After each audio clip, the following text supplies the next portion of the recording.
로마서 5장 12절부터 로마서 5장 12절 그리고 18절부터 19절입니다. 먼저 12절을 5장 12절을 함께 읽어보죠.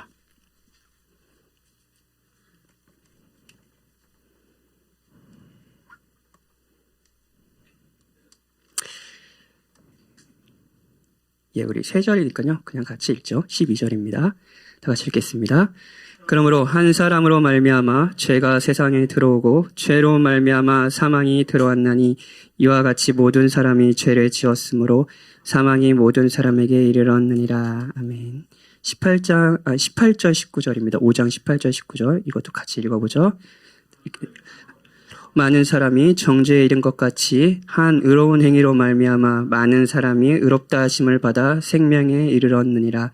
한 사람이 순종하지 아니함으로 많은 사람이 죄인 된 것 같이 한 사람이 순종하심으로 많은 사람이 의인이 되리라. 아멘. 예, 소요리 문다 듣는 되게 오랜만에 들으시죠? 예, 그리고 지난주에 팀별 모임 잘 하셨어요? 즐거운 시간 보내셨나요? 예. 소요리 문다 2주 동안 못 듣고 또 이제 제가 다른 교역자들이 설교도 하셨고, 그리고 제가 또 중간에 코로나 감염으로 좀 자리도 비우면서 거의 한 달 만에 설교를 하는 것 같아요.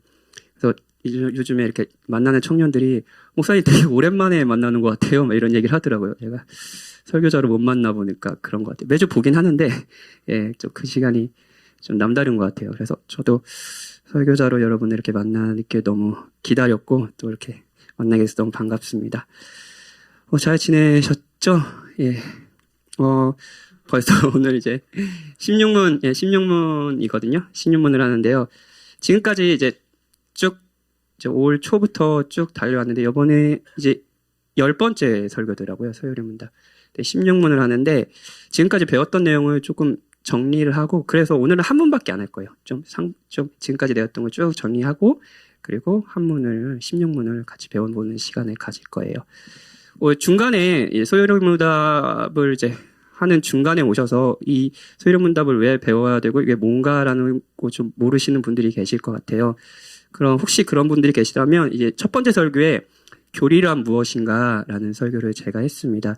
그러면 이제 교리가 무엇이고 우리가 왜 교리를 배워야 하고 그렇다면 왜 그 중에서 이제 소요리 문답을 배워야 되는지를 좀 정리한 설교가 있거든요. 그 설교를 들으시면서 계속 이제 저랑 같이 소요리 문답을 오후 시간마다 들으시면 좋을 것 같습니다.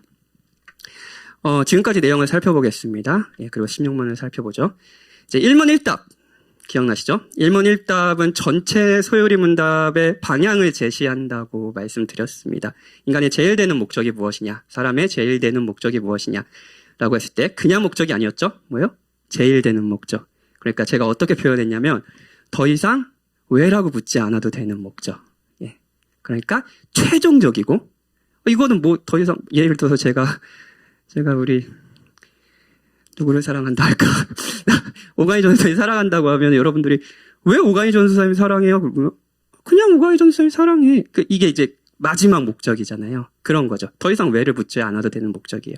그리고 모든 목적을 다 지배하는 최상의 목적입니다. 그게 무엇이냐라고 소요리 문답은 묻고 있어요. 그 답은 뭐냐면요. 하나님을 영화롭게 하고 그분을 영원토록 즐거워하는 것이다 라고 말해요. 언뜻 보면 이제 두 가지 같지만 저는 한 가지라고 그랬죠. 이제 최상의 목적 하나를 물어봤잖아요. 그렇죠? 그러니까 하나죠. 그래서 이게 두 개가 연결되어 있는 거예요. 그러니까 이렇게 말하는 거죠. 하나님을요 즐거워함으로써요. 하나님이 기뻐하는 거예요. 기뻐함으로써요. 하나님을 영화롭게 하는 거예요. 하나님의 영광을 돌리고 영화롭게 하는 게 그분을 즐거워하는 거예요. 이게 인생의 목적이래요. 그래서 전 두 글자로 뭐라고 정했는지 기억나세요? 예배입니다. 예배.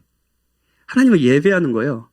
이게 사람의 목적입니다. 성경이 가르치는 바 모든 사람의 목적이 이거다 라고 하는 게 바로 예배입니다. 예배가 인간의 제일 되는 목적이에요. 여러분이 살아가는 이유예요. 여러분이 직장생활하는 이유고 여러분이 먹고 사는 이유예요. 자, 좋아요. 그렇다면 하나님을 기뻐하려면 이제 하나님에 대해 알아야 되잖아요. 어떤 대상을 기뻐하려면 당연히 그 대상이 누구인지를 알아야 기뻐할 거 아니에요. 그래서 4문부터는 하나님이 어떤 분이신가라고 이제에 대해서 다룹니다. 그래서 4문에 하나님은 어떤 분이십니까? 라면서 하나님의 성품과 속성에 관련된 질문을 하죠.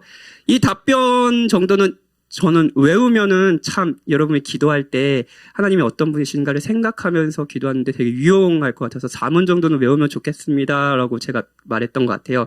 뭐라고 하냐면 하나님이 어떤 분이십니까? 라고 할 때 4문 답은 이겁니다. 하나님은 영이시며 하나님의 존재, 지혜, 능력, 거룩, 공의, 선한 진실은 무한하고 영원하고 불변하는 거예요. 자, 존재하시고요. 지혜로우시고요. 능력과 거룩 이런 것들이요. 이런 것들은 일명 우리가 아름답다. 우와 좋다라고 여기는 어떤 것이라고 말씀드렸잖아요. 지혜 아름답다고 생각하죠. 어떤 지혜로운 자를 보면 여러분들 와 진짜 멋있다. 아름답다. 어떻게 저렇게 지혜가 탁월할까? 막 이런 생각 하시잖아요. 막 큰 능력이 있어요. 근데 큰 능력을 보면서도 여러분 우러러 보시잖아요. 그렇죠? 그런데 인간을 비롯한 창조 세계가 가지는 아름다움에는요. 이런 탁월함에는요. 한계가 있습니다. 왜냐하면 그 아름다움이 다 하나님을 반영하기, 창조자를 반영하는 것이기 때문이에요. 그런데 하나님은요. 존재, 지혜, 능력, 거룩, 공의, 선한, 진실 여러분들이 아름답게 여기는 그 모든 것 여러분들이 귀하다고 여기는 것 여러분 정말 탁월하다고 여기는 그 어떤 거 있죠. 그게요. 한계가 없어요. 무한하고요. 영원하고요. 불변하십니다. 그러니까 사람이 사람이 정말 기뻐하고 즐거워할 만한 분이신 거예요. 그것도요. 영원이요. 왜냐면요. 한계가 없으시니까요. 그 아름다움에 한계가 없으니까요. 5문에서는 4문 이렇게 붙고요. 5문에서는요. 그분이 유일한 하나님이시라고 말합니다. 그러니까 그분께 이런 하나님께 비견될 어떤 존재가 없다는 거예요. 그러니까 최상의 목적이겠죠. 만약 하나님과 비견될 어떤 존재의 아름다움과 탁월함이 있다면 하나님은 최상의 목적이 아닐 거 아니에요. 그분을 기뻐하는 게 우리의 최상의 목적이 아닐 거 아니에요. 다른 목적도 있겠죠. 다른 대상도 있겠죠. 근데 하나님은 유일하십니다. 그래서 우리가 영원토록 기뻐하고 즐거워할 만한 분이신 거예요. 그런데 또 여기서 좀 어려운 한 분이시지만 삼위이시다라고 말씀을 해요. 성경이 가르쳐요. 삼위로 구분되어 존재하시지만 서로 완전하고 한 분이라는 게 이런 의미였죠. 완전하고 흠없게 사랑함으로써 하나로 연합을 이루신다는 거였어요. 그러니까 하나라는 이 개념은 단순히 숫자적인 의미가 아니라 관계적인 의미를 많이 상징한다고 그랬죠. 그래서 하나로 완전히 삼위가 연합하시는 거예요. 완전한 연합이에요. 하나님은요, 아름답고요, 탁월하시고요, 동시에 서로를 사랑함으로써 완전히 행복한 하나님이에요. 이게 성경이 가르치는 바 하나님이 이런 분이시라는 것을 말합니다. 그리고 그분을 기뻐하는 건 여러분, 이 정도까지 오면 그분을 기뻐하는 건 당연한 반응 아닐까요? 그것도 영원토록 기뻐하는 건요.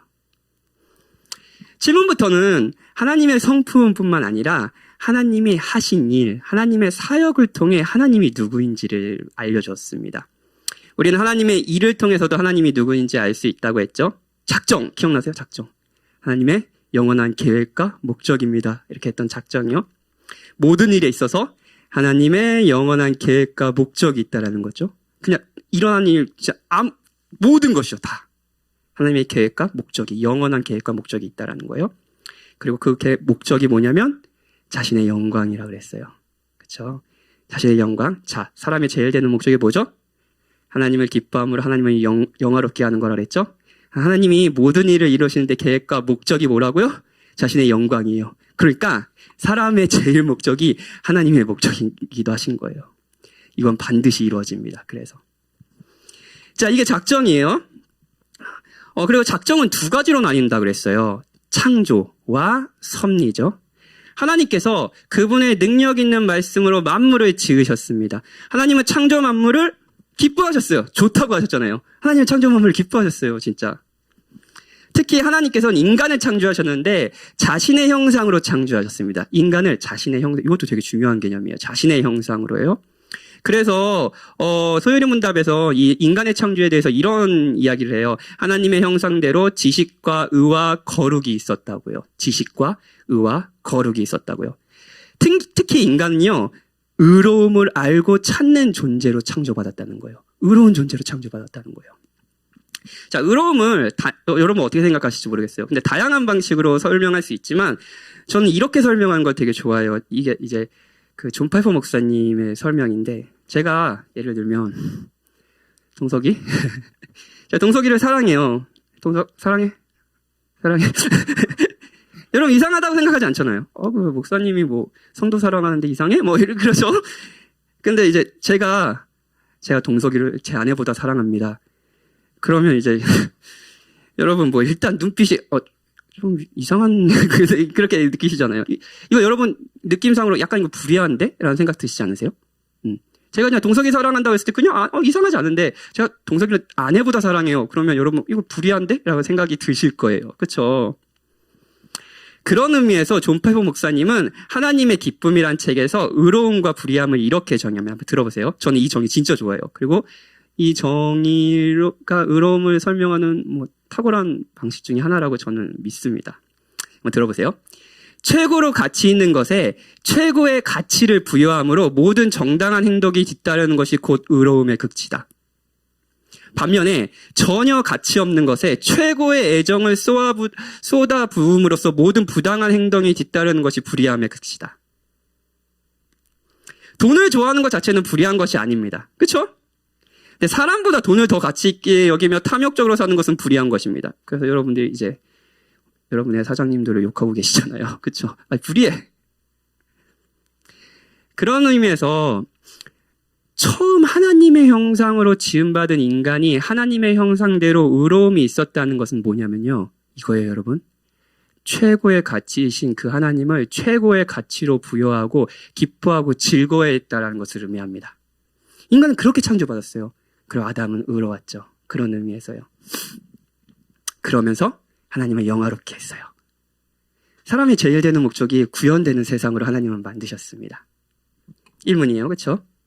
하나님은 창조하셨을 뿐 아니라 창조한 모든 피조물을 보존하고 통치하세요. 그냥 만들어 놓고 그냥 멀리 떨어져 있는 게 아니라 그 창조하신 그 피조물들을 보존하고 통치하세요. 만드시고 끝이 아니에요. 존재, 아까 사문, 이거 기억하면 너무 좋아요, 진짜. 저는 이게 소요리 문답을 공부하면서 사문을 외우면서 기도하는 게 저한테 되게 큰 유익이 됐습니다. 봐봐요. 그냥 창조하신 게 아니고 통치하고 다스리는 게 그 하나님이 이런 분이세요. 존재, 지혜, 능력, 거룩, 공의, 선함, 진실이 무한하고 영원하고 불변하신 하나님께서요. 창조하셨어요. 그럼 하나님의 어떤 성품을 드러내는 방식으로 창조물들이 하나님이 좋다고 평가하니까요. 그런 창조가 된 거잖아요. 근데 그 창조를요. 계속 보존하고 통치하신대요. 하나님이요. 영원하고 불변하신 하나님이 서로를 흠없이 사랑하게 완전히 행복하신 그 하나님이 여러분을 그리고 온 모든 만유를 통치하고 다스리신다는 거예요. 세상은 하나님의 지혜와 능력과 거룩과 공의와 선함과 진실한 그리고 무엇보다도 완전한 사랑 가운데 다스림을 받습니다. 이것이 섭리라고 했어요. 섭리. 자, 사랑하는 여러분. 여러분은 여러분이 누구의 돌봄을 받고 있느냐에 따라 살아가는 방식, 삶을 대하는 태도는 전혀 완전 바뀔 거예요. 그렇죠? 그렇지 않을까요? 성경은 이 부분에서 명확히 이야기해요. 하나님이 창조하셨고요. 보존하시고요. 통치하신다고요. 모든 것을요. 그리고 여러분을요. 그렇다면 하나님을 영원히 기뻐함으로 일문 영화롭게 하는 것은 당연한 반응 아닌가요? 예, 마땅한 반응이죠. 이것이 하나님이 지으신 세계이고요. 여러분과 저입니다. 우리예요. 그런 하나님이 인간과 관계를 맺으신 특별한 섭리의 방식이 있습니다. 통치하고 다스리시고 보존하신다 그러셨잖아요. 섭리하신 방식이 있어요. 그게 뭐냐면요. 이제 우리 배우민 강도사님이 설교해 주시는데 언약입니다. 언약이에요. 12문이에요. 사랑과 언약을 맺어 완전한 순종을 하면 영생을 주고 선악과를 따먹지 말라는 명령에 불순종하면 죽음의 형벌을 주겠다는 약속입니다.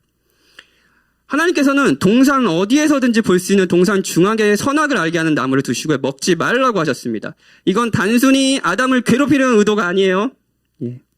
지혜와 선함이 무한하고 영원하고 불변하신 하나님은 아담이 다른 것이 아니라 바로 하나님 자신을 이 하나님 자신이 이 동산과 아담의 주인이시고 이 모든 것을 베푸시고 그분이 선과 악을 결정하신다는 것을 아담이 알길 원했어요. 하나님을 의존하고요. 하나님을 가장 기뻐하는 것. 일문이죠. 그 의도로 하나님은 선악과를 만들어 놓으셨습니다. 하나님의 영원토록 기뻐함을 그분이 영화롭게 하기 위해서 하나님은 동산 중앙에 나무를 두시고 아담과 언약을 맺으셨습니다. 이 언약은 언뜻 생각하면 아담에게 가혹한 것처럼 보이지만 사실은 가혹한 것이 아니었습니다. 이미 동산에는 하나님이 선하시고 자신을 돌보시는 내가 의지해야 될 주라는 증거가 차고 넘쳤어요. 진짜 차고 넘쳤어요. 아담은 배불리 먹을 수 있었고요. 고통이 없었습니다. 우리가 갖지 않았어요. 우리가 이 계명을 생각하면서 첫 번째 언약을 생각하면서 뭐 이런 상상을 해요. 3일 막 진짜 꼴쩍 굶는 거예요. 굶는데 빵이 앞에 있어요. 그러면서 이제 근데 하나님이 먹지 마 이거 먹으면 너 안 돼. 이런 걸로 생각하는 경우가 많거든요. 근데 행위형 언약은 그런 게 아니었습니다. 한편으로 이 언약을 지키는 것은 아담에게 당연한 반응이었습니다. 아담은 동산 중앙의 나무를 보며 계속 이렇게 생각해야 했던 거죠. 하나님이 동산의 모든 것을 먹으라고 하셨어. 그리고 저것을 먹지 말라고 하셨어. 이 모든 것을 베푸신 하나님이 지혜와 선함이 풍성하신 하나님이 저것을 먹지 말라고 한 것 또한 그냥 단순히 아끼는 것이 아니라 나를 돌보시는 거야. 그분이 내가 의지해야 될 주이고 내가 기뻐해야 할 최고의 분이시니까 난 하나님을 기뻐하겠어. 난 저걸 먹지 않겠어. 저걸 먹지 않음으로 하나님을 기뻐하겠어. 그리고 하나님이 허락하신 모든 것을 먹으면 하나님을 기뻐하겠어. 라고 말해야 됐습니다. 아담은 동산의 모든 것을 먹으며 하나님을 기뻐할 수 있었고요. 동시에 선악과를 먹지 않음으로 하나님을 기뻐할 수 있었습니다. 여러분이 어떤 대상을 기뻐할 때요. 기꺼이 그 대상의 통제 아래 들어가려고 할 겁니다. 예. 뭐 예를 들어 설명할게요. 저는 야구를 기뻐합니다. 예. 어제부터 이제 개막을 했어요. 4개월을 기다리고 4개월 맞나요? 긴 겨울이 지나면 이제 봄에 개막을 이맘때쯤 개막을 하거든요. 저는 야구 너무 재밌어요, 진짜. 야구 너무 재밌고 LG 트윈스 팬인데 LG 트윈스 화이팅. 네. 제가 제일 좋아하는 팀이 두산. 그래서 목사님과 제가 사이가 안 좋습니다, 여러분. 한 지붕 두 가족인데.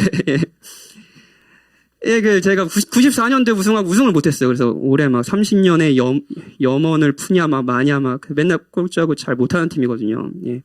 우승을 했으면 좋겠어요. 예. 매년 속지만 올해도 속아봅니다. 자, 좋아요. 야구를 기뻐하는 거예요, 제가요. 그럼 삶이 바뀌죠. 야구를 모를 때나 야구를 기뻐할 때랑 상이 당연히 바뀔 겁니다. 예를 들면 6시 반에 야구를 하거든요. 야구가 진짜 무서운 게 뭔지 아세요? 월요일 빼고 맨날 해요. 예, 축구는 일주일에 한 번 하거든요. 많으면 이제 2번 하고, 그러면 이제 부부싸움 잘 안 하거든요. 근데 야구를 좋아하는 남편 만나지 마십시오, 여러분. 예. 야구 좋아하시는 분? 예. 이제 매일 해요. 그럼 6시 반에 해서 이것도, 시간도 한 경기 거의 한 3-4시간 해요. 그러면 그냥 저녁 일과가 이것만 보고 있으면 저녁 일과가 날아가는 그런 건데, 야구에 미친 사람들은 매일 그걸 보죠. 근데 이제 예를 들면 제가 저녁 일과 시간이 바뀌겠죠. 예. 뭐 저녁 일과가 없어서 하면은 뭐 그걸 보든가요. 저는 박이한의 LG 트윈스의 팬으로 만들 겁니다, 여러분. 그래서 박이한은 무슨 죄야라고 생각하시는 분들. 예, 뭐 그래 만약에 저녁 일과 많잖아요. 그 일과를 못할 경우는 퇴근하면서 하이라이트를 보죠. 진 경기는 안 봐요. 예. 그래서 하이라이트를 보죠. 예, 뭐 사실 야구를 좋아하면서 하게 되는 것과 하지 않게 되는 것이 생겨요. 정말 좋아하면 돈을 쓰는 것도 아끼지 않겠죠? 뭐 유니폼도 사고, 유니폼도 있고요. 굿즈도 사고, 뭐 기뻐하는 야구가 뭐 저를 통제하는 게 보이시나요? 근데 통제한다고 느끼지 않죠, 사실. 자, 여러분이 어떤 대상을 기뻐하기 시작하면 기꺼이 그 대상이 여러분의 삶을 통제하는 것이 기분 나쁘지 않을 겁니다. 그렇죠? 사랑할 때 생각해 보세요. 여러분 요즘에 조금 덜한가요? 예, 누구죠? 갑자기 생각 안 나. BTS, 예, 좋아하실 때. 새벽을 헌신하시면서 새벽 4시까지, 예, 유튜브 보시는 분들. 아깝지 않잖아요. 그쵸? 뭐, 통제하는 것이 기분 나쁘지 않을 겁니다. 그리고 그 통제가 오히려 기쁨이 될 거예요. 그렇죠? 우리는 사랑의 통제를 기꺼이 받습니다. 하나님께서 그런 이유로 아담과 언약을 했습니다. 그런데 아담의 반응은 뭐였죠? 15문. 인류의 첫 부모가 창조된 상태에서 타락하게 된 죄는 금지된 열매를 따먹는 것이었습니다. 아담과 하와는 사탄의 유혹에 넘어가 선악과를 먹었습니다. 성경에서 사탄의 주요 사역을 뭐라고 표현하냐면 미혹이라고 얘기해요. 미혹. 거짓말, 미혹. 근데 미혹이 지금 이 시대 우리가 흔한 용어로 얘기하면 뭐냐면 미혹이 뭐냐면요. 과대포장이에요. 과대포장이 뭐예요? 실제로 뭐 예를 들어서 여기 여기 과자가 있어요. 과자가 있는데 진짜 맛있게 막 광고를 하는 거예요. 근데 까보니까 과자 2개 들어있어. 과대포장이잖아요. 속은 거잖아요. 사단이 하는 것도 마찬가지입니다. 사단은 굉장히 덜 아름다운 걸 굉장히 아름답다고 여기면서 우리의 마음을 미혹시키고 유혹시킵니다. 아담에게 했던 것도 그거예요. 그 거짓말의 핵심은 이런 것이었어요. 하나님은 너의 행복에 관심이 없어. 하나님은 선의로 너를 돌보시는 것이 아니야. 악의가 있으시지. 비열하시고 집착적이시고 질투하시고 자기 방어적이셔. 자신의 것을 내어놓지 않으시지. 너에게 아끼셔. 그런 하나님을 의지하는 거 기뻐하는 거 바보 같은 짓이야. 넌 그분을 따르다간 불행할 거야. 네가 선택해야 돼. 저걸 먹어야지 행복할 수 있어. 저걸 먹으면 넌 하나님처럼 될 거야. 라는 것이었습니다. 그리고 아담은 1문 하나님을 기뻐하지 않기로 했습니다. 이게 죄예요. 하나님을 기뻐하지 않기로 선택한 겁니다. 하나님의 통제 아래 벗어나려고 했습니다. 이것이 아담이 지은 죄였습니다. 그리고 아담을 따라서 우리 모두가 짓는 죄이죠. 여기까지 살펴봤습니다. 그렇죠? 아담의 죄가 이제 오늘 16문 이 죄가 우리와 어떤 관련이 있는지 우리 16문을 살펴봅시다. 제가 오늘도 문을 읽고요. 여러분이 답을 읽어주시면 되겠습니다. 제가 문을 읽겠습니다. 아담의 첫 범죄로 모든 인류가 타락했습니까?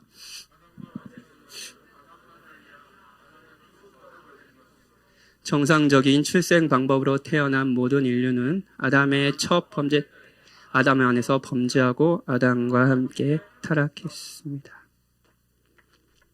아담의 그 선택, 하나님을 기뻐하지 않기로 한 그 선택, 그리고 그 기쁨을 자신이 자기중심적으로 자기가 주도적으로 생각하겠다, 만들겠다라고 했던 그 선택이 우리에게 어떤 영향이 있을까요?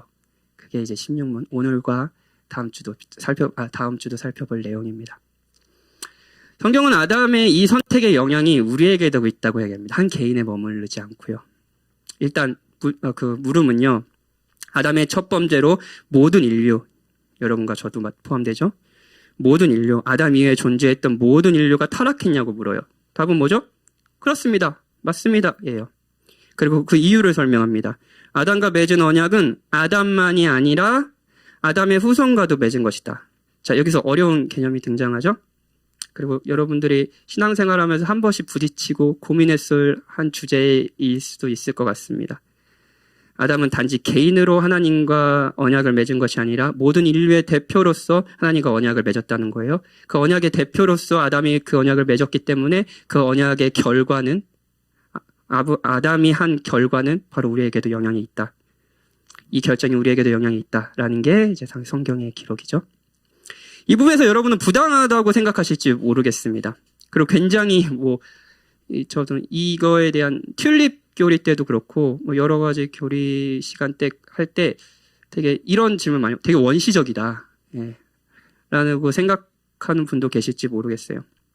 개인의 선택과 권리를 존중하는 현대사회와는 어울리지 않는 개념이다 라고 생각할지 모르시겠어요. 자, 한 개인이 존중받은 권리가 있고 선택의 자유가 주어져야 한다라는 이 개념 있죠. 개인주의라고 불리기도 하고요. 개인주의 자체가 나쁜 건 아니에요. 현대사회에서 당연하게 받아들이는 이 개념 있죠. 이 개념 또한 여러분 성경에서 나왔다는 거 알고 계시나요? 예전에 이런 생각을 하지 않았습니다. 사람들은요. 근데 서구의 개인주의는 그 뿌리가 한 인간을 하나님의 형상으로 보고 존귀하게 여겨야 한다는 성경의 인간관에서 나왔습니다. 맞아요. 한 인간의 선택과 권리는 존중받아 마땅합니다. 저와 여러분 각자는 선택과 자유를 존중받을 권리가 있어요. 그런데 여러분, 한 인간이 한 인간으로서만 단독으로만 존재하는 것이 아니라 우리로 존재하는 거다는 것. 한 존재에 서로 아주 긴밀한 영향을 받으면서 존재한다는 것도 사실 아닌가요? 서로의 선택에 영향을 받는 거예요. 여러분은 저의 선택에 영향을 받으실 겁니다. 제가 죄를 지으면 저를 사랑하는 사람들은 고통을 받으실 거예요. 그리고 저에게 목양을 받으신 분들도 여러분들의 신앙에 굉장히 큰 타격을 받을 수도 있습니다. 그리고 실제로 여러분들이 사랑하는 목자가 그런 어려움에 빠졌을 때 여러분이 얼마나 신앙에 회의적으로 바뀌었는지 그런 경험을 하신 분도 계실 겁니다. 그렇죠? 제가 목회자로서 짓는 죄는요, 그냥 저의 죄로 남지 않고 저를 아는 사람들, 더 나아가 만약 유명한 목사님이라면 그 목사님이 알지도 못하는 수많은 기독교인들의 고통이 될 수도 있습니다. 그렇죠? 여러분이 현재 국회의원들을 존중하든 존중하시지 않든 그들은 법을 정할 것이고요. 그 법은 여러분에게 영향을 줄 겁니다. 그들의 결정이 그들에게만 영향을 주는 게 아니에요. 1900년대 초 우리나라의 아픔이죠. 조선 사람들 모두가 나라의 주권을 일본에게 넘겨주기로 결정한 것이 아니었습니다. 국가 수장이라고 불리는 대표들의 결정으로 사람들은 조선인이 아니라 일본인이 되었죠. 어떤 분은 여기서도 부당하다는 생각이 드실지 모르겠습니다. 더 완벽한 인간, 아담 말고요. 더 완벽한 인간, 더 나은 인간을 그 자리에 두셔야 했던 것은 아닙니까? 하나님 책임 있는 거 아니에요? 그럼 결과가 달라지지 않았을까요? 네, 여러분, 아담은 저희들보다 더 나았습니다. 10번째 문답에서 하나님께서 인간을 창조하셨을 때 이렇게 이야기해요. 하나님은 자신의 형상대로 지식과 하나님이 기뻐할 수 있는 존재로 의와 거룩이 있게 아담을 만드셨다고 이야기해요. 아담은 가장 기뻐해야 될 대상을 볼 수 있는 눈이 있었습니다. 틴켈러 목사님은 이 질문에 대해 이렇게 답변합니다. 어느 누구도 하나님만큼 우리를 위한 대표를 더 잘 뽑지는 못한다. 우리가 하나님보다 더 똑똑한 선택을 할 수 있다고 생각해서는 안 된다. 이외에도 여러분이 아담의 대표성이라 불리는 이 교리, 원죄라고 불리는 이 교리, 그리고 그로 인해서 우리가 처한 상태에 대해 여러분이 이제 사실 여러 반문이 드실 수 있습니다. 이 시간에 충분히 다루지 못하는 부분들이 많이 죄송하고요. 언제든지 이 부분에 여러분의 의문과 씨름이 있으시다면 교역자들을 찾아주시면 저희가 최대한 진짜 성실하게 답변해 드리도록 하겠습니다. 우리에게 여러 의문이 있습니다. 있죠? 그런데 여러분, 인류가 아담과 함께 타락했다. 죄로 마음이 기울어졌다. 그리고 실제로 죄를 지으며 살아간다. 는 여러분이 아담의 죄의 결과를 거부하든 그렇지 않든 여러분이 피부로 와닿는 경험과 사실 아닌가요? 5살 난 바기야는 제 첫째 아들과 3살 난 바기의 현을 이제 때리기 시작했습니다. 로버트로 이마를 찍어가지고 피가 났어요. 이하나 미안해. 너의 죄를 여기서 공개석상에서. 3살 난 박이현은 3살이에요. 집중할 때 특징이 있어요. 유치부 교사들은 알 거예요. 이 둘째 아들 집중할 때 특징이 뭐는데 할 때 특징이 뭐냐면 혀를 내밉니다. 집중을 할 때 혀를 내밀어요. 예. 근데 혀를 내밀고 집중해서 온 힘을 다해 형의 얼굴을 꼬집습니다. 혀를 내밀면서. 박이현도 얼굴 상처투성이고요. 박이한도 얼굴 상처투성입니다. 아담의 후손들이죠.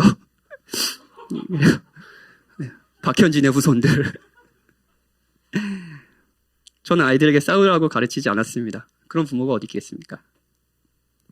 여러 의문들이 존재하지만 모든 인류가 타락했다. 1문답과 관련해서 이제 모든 인류는 하나님의 즐거움으로 영화롭게 하는 삶과는 멀어졌다. 인간은 그것을 원하지 않는다. 하나님을 마음과 힘과 뜻을 다해 자신을 기뻐하고 사랑하라고 하셨지만 하나님은 인간은 마음과 힘과 뜻을 다해 하나님 외에 다른 것을 기뻐하며 하나님을 무시하며 살아간다. 라는 것은 여러분이 피부로 와닿을 정도로 확실한 결과 아닌가요? 굳이 제 아들만 그런가요? 그것 때문에 여러분이 고통스럽고 누군가에게 고통을 주지 않나요? 정말로 아담의 죄는 아담에게 머물지 않고 그 언약이 아담만의 것이 아니라 아담의 후손과도 맺은 것입니다. 그런 마지막으로 모든 인류에게 영향을 주고 있습니다. 하나님이 보시기에 좋았던 세상은 이렇게 타락했습니다.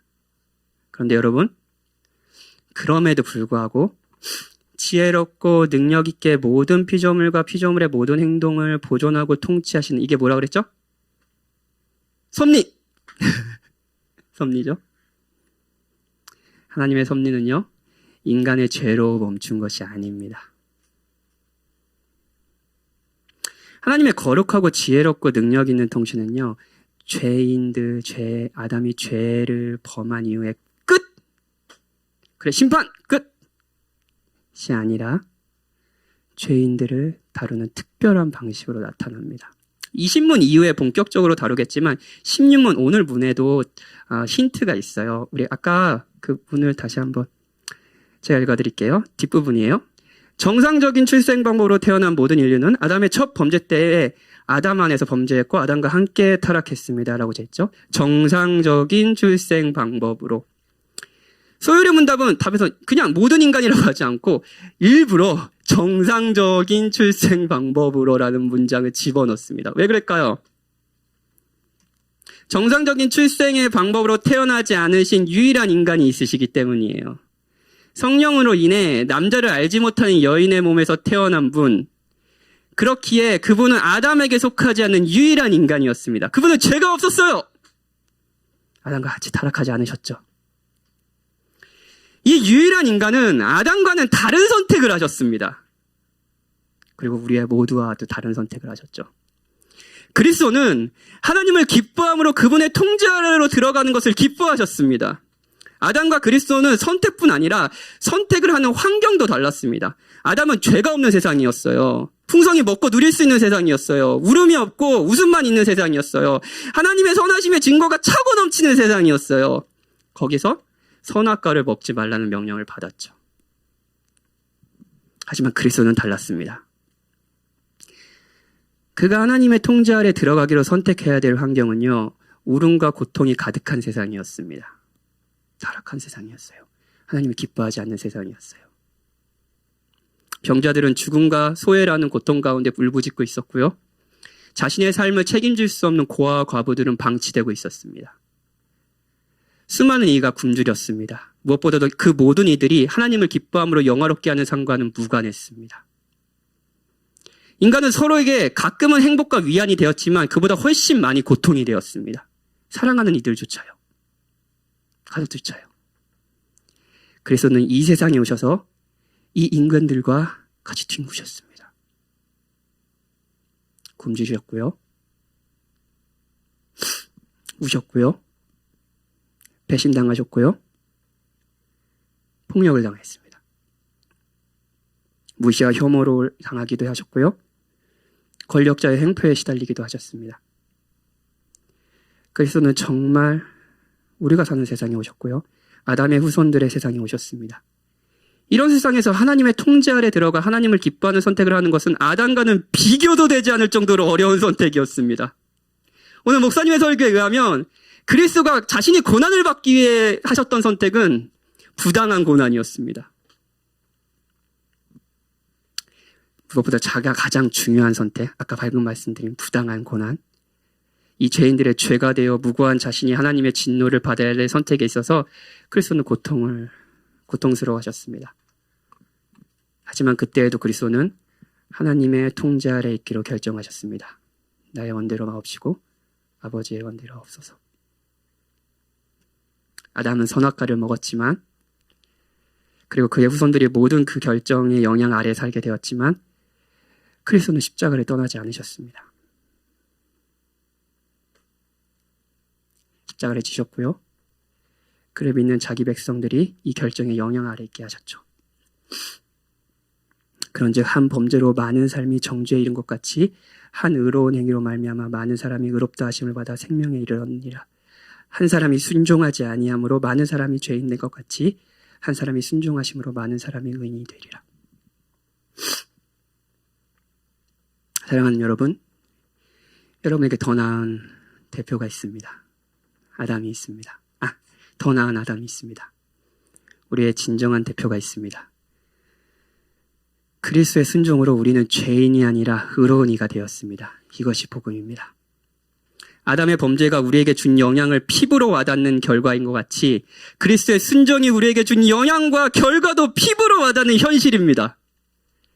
그렇기에 여기에 구원받은 주의 백성이 모여 있는 겁니다. 이 은혜를 우리가 생각할 때 1문, 하나님을 기뻐하고 그분께 영광을 돌리며 그분을 예배할 수 있을 겁니다. 좀 설교 시간이 좀 오랜만에 설교하니까 설교가 기네요. 이해해 주세요. 참 많이 참았구나라고 이해해 주세요. 저의 그 작년부 사무실에 들어와 보신 분은 계시겠지만 한 3주 전에 제가 그 작년부 사무실에 문구를 하나 붙였습니다. 뭐냐면은 이는 내 사랑하는 아들이요 내 기뻐하는 자라. 그래서 마태복음 3장에 말씀을 붙였어요. 그래서 배은민 강도사님이 그런 농담을 하시더라고요. 여기 이한이랑 이연이랑 이렇게 놔두고 사진 한번 찍어야겠다. 이는 내 사랑하는 아들이요. 그랬는데 그런 의미는 아니고요. 예. 이거는 예수님이 세례를 받으실 때 하나님께서 예수님에게 하신 말씀이었습니다. 예수님에 대한 평가였습니다. 그렇죠? 근데 이 평가가 예수님이 세례를 받으실 때 들었던 평가라는 게 되게 의미심장합니다. 왜냐면요, 세례는 그 당시에 그게 어떤 의미가 있었냐면요, 죄인들의 죄를 씻는다라는 의미가 있었습니다. 그래서 그 당시 사실은 뭐 이미 하나님의 백성이라고 생각되는 유대인들 말고 이방인들이 그 입교 절차로 이 죄를 씻는 예식을 행하기도 했어요. 근데 막 세례요한이 와서 야 유대인 니네들이 죄인이야. 니네들도 세례 받아야 돼. 그러면서 막 이제 막 회개하고 천국에 가까웠다 막 했죠. 이렇게 되게 충격적인 메시지였죠. 근데 죄를 씻는 예식인데 예수님이 이렇게 오시는 거예요. 죄가 없으신 예수님이.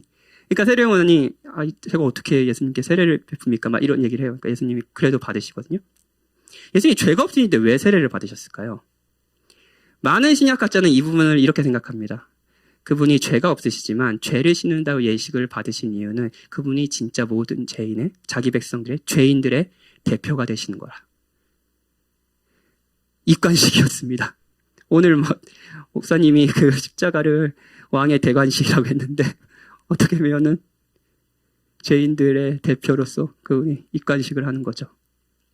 근데 우리의 대표로요? 세례를 받으셨어요. 근데 하나님이 그때 뭐라고 하세요? 이는 내 사랑하는 아들이요 내 기뻐하는 자라라고 얘기하세요. 이게 우리가 받은 대표 평가라면 이것이 바로 우리의 평가입니다. 저는 일부러 벽에다 그걸 붙여놨습니다.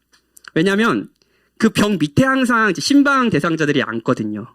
그리고 저는 이제 그 문구 이렇게 그 문구가 위에 있고요. 그 대상자가 이렇게 있습니다. 그럼 문구와 함께 이 대상자를 보죠. 근데 그 대상자에 앉은 사람들은 거기 앉아서 진짜 힘든 얘기를 많이 해요. 자기의 너무 힘들다. 그리고 막 여러 막 부부 관계든지 여러 경제적인 어려움들도 이야기하고요. 하나님에 대한 원망을 쏟아내는 경우도 있고요. 굉장히 냉소적으로 저랑 사이가 나빠진 상태에서 화를 내는 경우도 있습니다. 근데 그 사람이 어떠하든 하나님의 평가는 변함이 없는 거예요. 우리의 대표로 인한 우리의 평가는 변함이 없는 거예요. 이는 내 사랑하는 아들이요 내 기뻐하는 자라. 여러분의 향한 변함없는 평가, 영원히 인정될 평가, 이 평가가 정해졌습니다. 여러분들의 대표로 인해서요. 여러분들과 저는 죄를 범했지만 그리스도가 행하신 모든 의로 말미암아 하나님은 여러분을 이는 내 사랑하는 아들이요 내 기뻐하는 자라고 평가하십니다. 이게 여러분의 가장 의미 있는 평가예요.